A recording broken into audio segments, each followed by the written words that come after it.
Guys, আমরা দুনিয়ার খারাপ মানুষের সম্বন্ধেই চর্চা করি, খারাপ মানুষের বিহেভিংটাই দেখাই, খারাপ মানুষের সম্বন্ধে কথাবার্তা বলি। কিন্তু এই দুনিয়ায় ভালো মানুষ যেরকম আছে সেটার সঙ্গে খারাপ মানুষও আছে। তাই জন্য সমতুল্য মানে পৃথিবীর যে একটা ভারসাম্য আছে সেইটা ভারসাম্যটা ঠিকঠাক আছে। এত সব ডায়লগ মারার কারণটা হচ্ছে এটাই।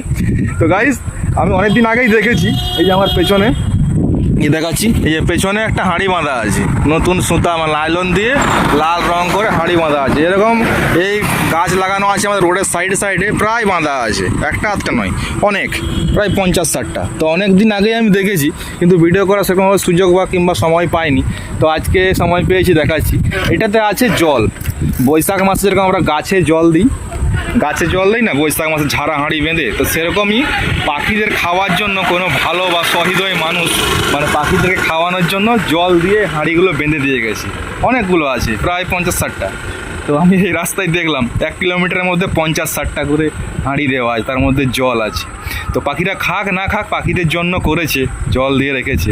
তো এটা ভালো জিনিস। তো ওই বললাম যে আমরা শুধু খারাপ মানুষের সম্বন্ধে কথা বলি, ভালো মানুষের সম্বন্ধে বলি না। আর ভালো মানুষের জিনিসগুলো আমরা দেখাই না, কারণ আমরা নিজেরা ঈর্ষা করি, হিংসা করি যে ভালো মানুষ ও ভালো কাজ করে দিল, তো ওটা দেখানো যাবে না। তো এটা হচ্ছে বাস্তব কথা।